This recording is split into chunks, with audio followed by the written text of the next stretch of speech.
Welcome to Neighborhood Update. COVID outreach is everywhere in the city of New Bedford. The state of Massachusetts and also the city has made it very convenient for residents to take the shot. Right now, our focus is the unvaccinated. It is very important that we get everyone who wants to take the shot to take the shot. We want to continue moving forward, and none of us want to go back into isolation. And so as we consider making the vaccine available to everyone, there are many different populations within this city. And today we're going to focus on the disabled population. How are we making sure that every person who cannot get out to get the vaccine is able to get it? To guide the conversation with me today is Pam Cole. Cool. You are with Pam, you do many things within the community, but you are here today in your capacity as a member of the Commission for Citizens with Disabilities. That's right, I have my 5-year pin. Awesome. And with you is David.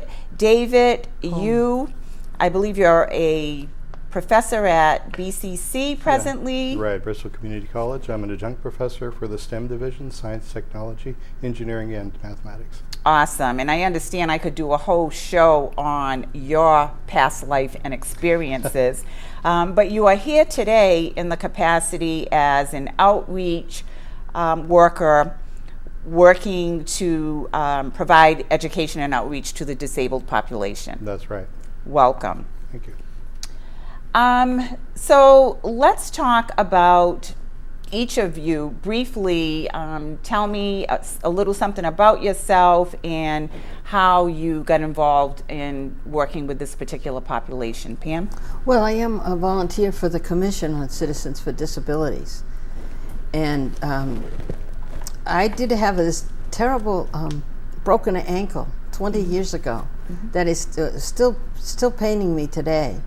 So while there's different kinds of disabilities. There's people with mental disabilities that can't remember. There's people with systemic diseases. There's people that prefer to stay at home. There's people who don't do well in the workplace. There's all different kinds. But fortunately, because I've had this bad ankle and had to use a cane a lot, even though I am not very disabled, I can at least sympathize with what a disabled person goes through. And so that's why I'm on the Commission for the Citizens for Disabilities. And so when the opportunity came up to have a team that would just focus on that, Cynthia Walkowitz asked me to do this from our commission. Cynthia Walquist, the director of the Department of Community Services. David, and what led you? Thank you. I recently found out about an opportunity to work with citizens with disabilities, also for vaccination outreach. And it's something I do part-time. It's a fun volunteering thing that I do in addition to the teaching. So just an opportunity, and I felt that something that's important because a lot of people, especially those that don't have the ability to have access, they're maybe homebound, and I wanted to make sure that we could reach out to them. It's so important because I do believe in the city of Massachusetts, in the city of New Bedford, it's a very large population, the disabled population. Well, it's about 10% is what is estimated, so that makes it 10,000 people. So in doing the outreach and education to the 10,000 people, Pam, how would you define your task? How do you go about doing this work? Well, first thing we do on the side, a little every week, we try to find out the good agencies that are already working with people of limited ability. And those people have already made sure that their clients have had the opportunity. So there are a lot of people in our group that may have already had it, but there's no real list, because who's gonna make a list? Should Pam Cole be on a list someplace that I got a bad ankle? I mean, there's no list. So David and I have this detective work to do. And so we're doing it in 3 ways. We're doing it by participating with other teams in the city in events, and we're doing it with with this new poster that we've just developed. And then we're doing it also with house, and we're actually going to do house by house. So those are the three of the main ways, and those I think what we want to talk about today. That's right. And you say that there's no list, but I think there should be, don't you? Well, I'll tell you an interesting statistic. When I started to do this, I talked to the town of Dartmouth, and they said that in Dartmouth, the fire department has a list. If they go to a house in a fire and they know that someone is sick in that house, they'll check for that person. So I did check with our fire department. But in our fire department, we're a city, and so many people move so often. That's true. So you put down that somebody is living on 1 Smith Street, and that person moves to 1 Main Street. So then the fire in 1 Smith Street, and the fire department is looking for that person and looking for that person, and the person's not even living there. So they just can't keep up with all that. So there is no list. That's a very good point. Lists are good only if they're updated and current. And so you do need personnel to do that. So you were saying that one of the ways that you're doing this outreach is through attending activities and events. Can you speak about some of the events that you and your volunteers have attended, and how you're going about the outreach? Well, it's the same thing. We can't really say in the middle of the city on some park that we're going to now have a clinic for disabled people, because people live all the way from Rodney French all the way up to Sassaquin. Nobody's going to drive to the middle of the city, especially if they've got some infirmity. So that's why we join up with other teams. And so we are the Commission on Disabilities team, but there's also the PACE team, the PACA team, the Immigrations Assistance Center team, the Interchurch Council team, the United Way team, the CEDC team. I think I've said them all. So we wait to find when someone is going to do something really interesting, and we join up. And that makes perfect sense, because disabled people are everywhere. So if you are attending an event, the odds are that part of this population that you're targeting is going to be there. So again, in July, I think there were some events that you attended. Could you talk about some of those events? Well, you could talk about the 4th of July weekend, David. Oh yeah, well, there was the Monty Park. There were 2 days in a row. There was. That's right. Now in the park in Monty Park, and they had an event in which they had music, and they had some demonstrated exercises and things. It was a really good event in New Bedford, and so there's a number of other things that would draw people to be there and celebrate the 4th of July. Also, we had a chance to canvass the neighborhood around there, door to door, and tell people about that, tell people about what kind of vaccination services and things are available, especially the in-home type of opportunities now that that's being provided. So we were able to canvass the neighborhood to do that too. I actually was at that event, the event at Monty's Park, and I think you brought one of the t-shirts that we have here. And that event was in memory of Toy Forts. Correct. Toy Forts unfortunately came to his untimely demise from COVID. And so it was very appropriate at that event. There was also a mobile vaccine van. The state mobile vaccine. State van. It's a very large van. Took a block. So that anyone who wanted to take the vaccine shot, it was available to them. And that goes back to what I said in the introduction. The city is making it very convenient and easy for those who want to take the vaccine. And do you find as part of your outreach, when you're there and the van is there, it also gives you the opportunity to engage in conversation with individuals? And I find that when you have that one-on-one, that it's very effective in getting people. And I actually saw that happen there at the event, because we know that there's many myths. There's many myths, and there's very there's a lot of false information out there that is preventing individuals from wanting to take it. And so it's important to be able to have that one-on-one engagement. Well, it turned out that Monty's Park is an ideal place for this kind of an event because there's a wall that's about this high, and Yes. we could lay all our flyers right out on the wall, which is better than right. at a white table where they're flying here and they're flying there. You know, and so as people came down the sidewalk outside of Monty's Park going places, we could be inside with the wall and lean over and talk to them, and it made it very, very friendly, very congenial. Well, that wall is a landmark in that community. There's many folks that grew up in that area will tell you that that wall was very symbolic in many ways. So what specifically does the COVID team do to help persons with disabilities that are not able to go to these events where you're going to do the outreach?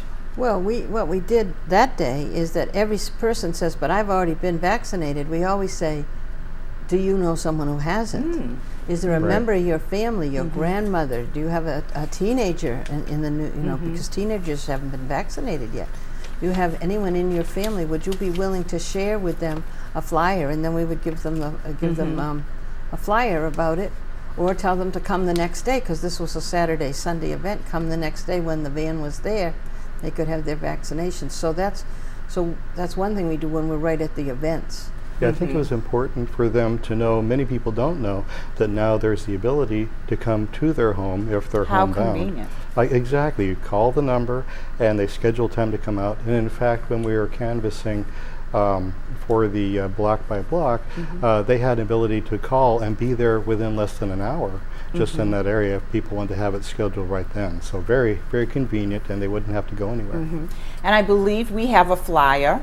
we- I think it's important that we get that information on our screen, the number for residents to call if they are in need.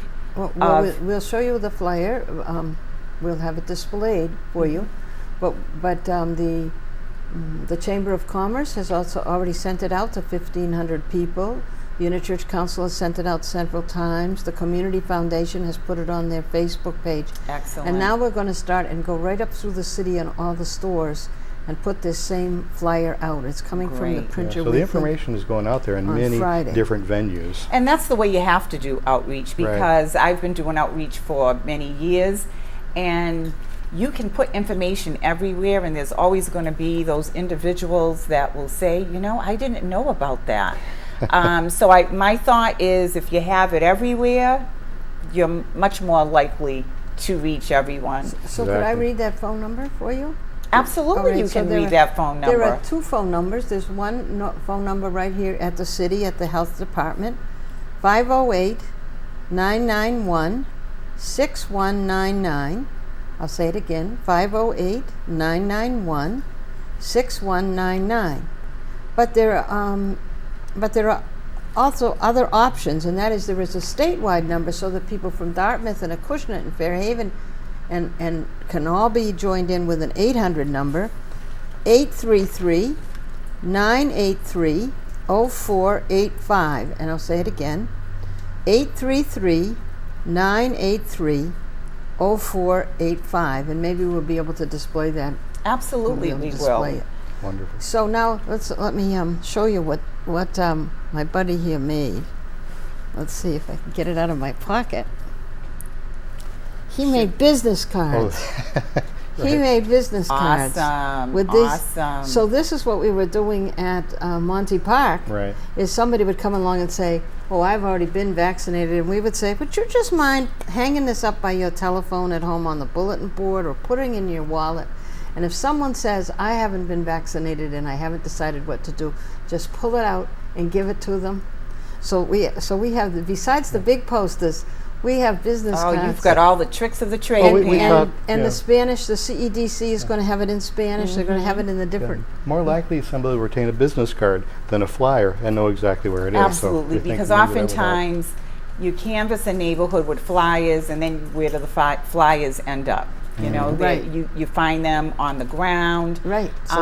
So having the business card that's perfect. So That's yeah, perfect. and then David did that for us, and the other teams are going to use his model. And you know, this is really great. It just shows the progression of the outreach around COVID, because when we first started doing the outreach, one of the complaints from the community was, the vaccine was everywhere available, but we didn't have the information. We don't Right. know, there's not one place to go for the information, but there is one number, and that is highly effective. And knowing you, Pam Cole, I know you've called that number to make sure that somebody's answering the I phone. do. I call both of these numbers at different times to see to see if they have a voicemail and how they relate to the person that's calling. And what say you about that? How are we doing as far as that goes? Are they answering the phones? And It takes a little longer to have the phone answered if you call the city one right now. oh well, that's not a good answer. But a little longer is not a bad answer. Okay. It's not that I'm saying you can't get. Well, we'll work answer. on that. Maybe we just need more volunteers. But that's what I'm thinking. That's what I'm thinking. The 800 number, I think that's going to be it key will say, here. if you speak English, stay on the line. If you speak Spanish, press 1. And so you get into the other language much quicker than you do if you call the city. And it's important because we continue to meet on the outreach, troubleshoot, talk about what are the issues, concerns, and making it better and easier. Right now, there's many giveaways. There's Dunkin' Donuts gift cards. There's the Vax Millions, grocery cards. But you had a giveaway at that Cape Verdean event that came from Juneteenth. Yes, we did. So maybe you're the one Yes, who we did that. did. We, you're right. The Juneteenth opening ceremony that we had at City Hall, and also at all of the Juneteenth events, we gave out free caps, and on the front it said Juneteenth 2020, symbolizing the first commemoration of the holiday. And on the back it said vaccinated, and we went right through those caps. Everybody loved them. The quality was great. Folks were saying, how much are they wanted to buy them.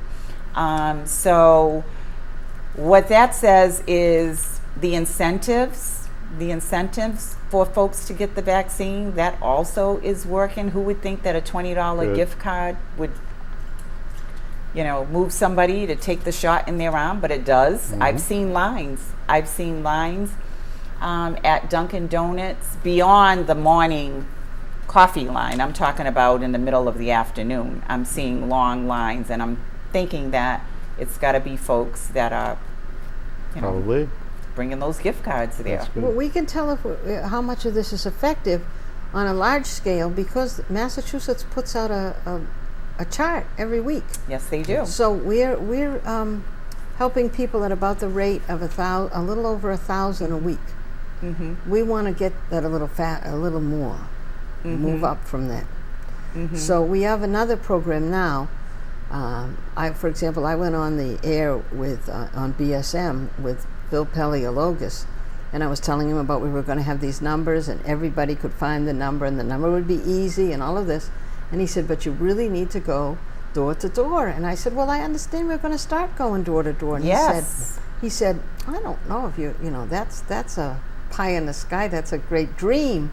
And the next week, they started going door to door. So now Exactly. David and I have been both involved in that program. Yeah, Door to door canvassing. So talk about that. How is that going? Because for a lot of people, those people who have been hesitant. right. There are a lot of them that say, it's my private right to, and people should respect that. So what is it like when you go to someone's door? What is the reception? Right. Well, for example, coordinated with CIC Health, the Block by Block program is something that we volunteered for as well, and they definitely need more volunteers. So something is easy to do, well coordinated, and in fact, the way that you do that is you get the link to the events, you sign up for an event, you go to the event, and Nate Richards is the person you'll meet with. He'll give you the training, clipboard, all the information, talking points, and you load on an app on your smartphone, a minivan app. Very easy. It's a real-time live app, and it'll give you the maps and names and the areas of the blocks, so that the people in the blocks you need to go and outreach to, and you have teams of people you go with. Very easy to do, and I found that doing that, you get the typical thing. If somebody knocks on your door, I mean, not everybody answers, and that's understood, but those that do, you get the full range of responses. You have some people that didn't really know about it and are glad to know there is some free clinic happening right there, right locally, and you can guide them to that, which we did for that particular case. Also had an opportunity to tell people about people that are homebound that needed to have somebody come there. We provide the information. Right. And the program itself is very easy to use on the smartphone. Real-time synced and logged. You could see which ones, if you're working in teams, you wouldn't double do things and stuff. Very efficient. And so it's just a matter of calling Nate Richards, and I have his number. It's 401. Okay, we'll get that up. 648-9454, and he's coordinating this, and very easy to do. So found it was very straightforward, very simple, working in teams. You have people that you meet with that are all across the spectrum, but most often they're glad to talk. Many of them have their reservations. You're right. We're at the point at which many people that haven't been vaccinated, they have strong reasons one way or another. But most often, whether they're completely against it or they're interested, maybe want to get more information, because there's a lot of information or misinformation as well, and so we can give some clarity or clarification to that. Most people are receptive to talk about it, and so you can gauge where they are. And we actually, in the case that we did the block by block that day, had 3 people that were going to go down and actually have it done there that day.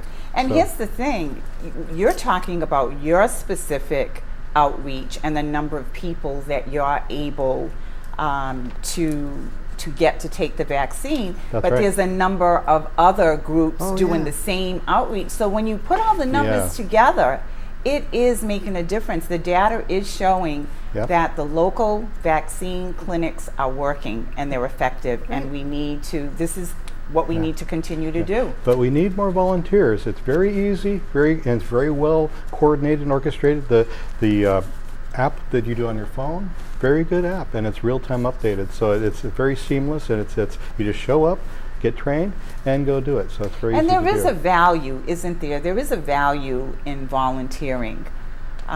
Do we either of you want to talk about that? And Well, I know that some of the history of New Bedford says there was this Quaker missionary that went around way back in the maybe early 1700s.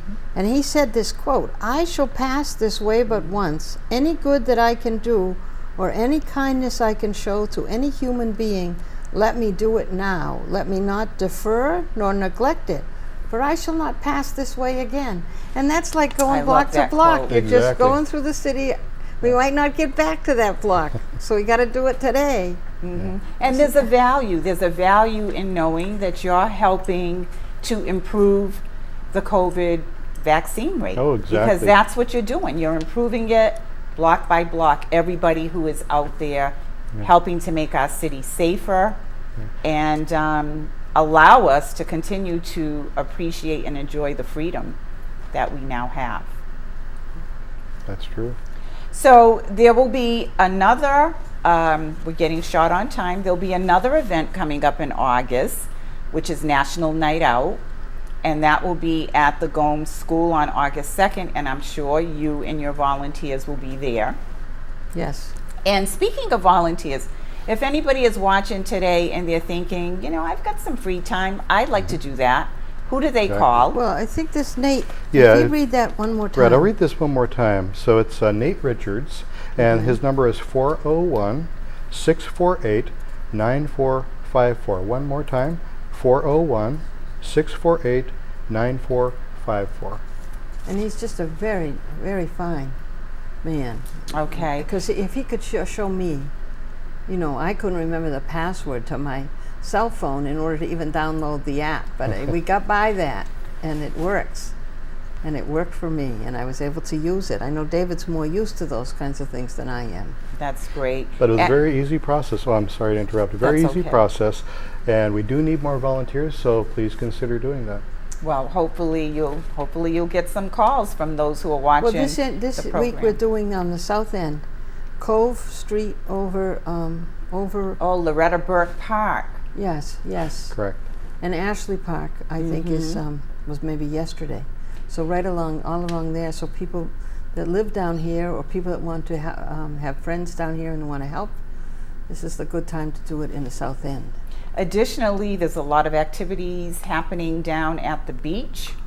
And have you been down at East or West Beach? Well, we're hoping that you will maybe have some of the other teams in, so they could talk about some of their events, because we're emphasizing the in-home.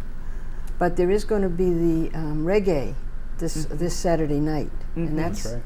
that's also down here. I think it's every 2 weeks. But this one is going to have a clinic, so that you Okay. can get your vaccinations Awesome. if you come. Awesome. Wonderful. Well, I think we're just about out of time. Is there anything that either of you want to mention that we did not cover? No, I think we pretty much covered everything. right?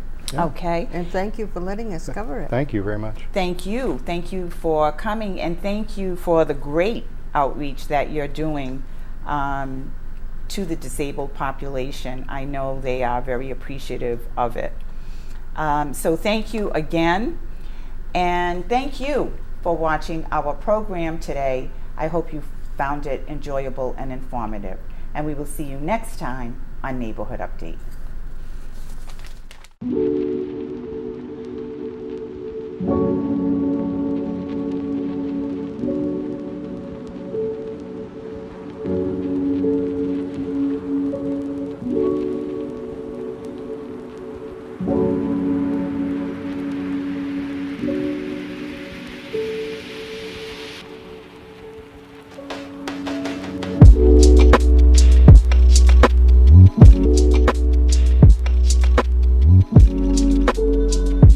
That was an easy shot, normal just like a flu shot. Go get it. They are easily accessible now. If you go online, you can check many supermarkets and most pharmacies carry them. And you don't need identification. It's totally free, and you also don't need health insurance. My second shot. The first shot, when I had that, my arm was slightly sore the next day, right where the shot was, but I didn't get any side effects at all. So I came here today for my second shot, and I feel good about it.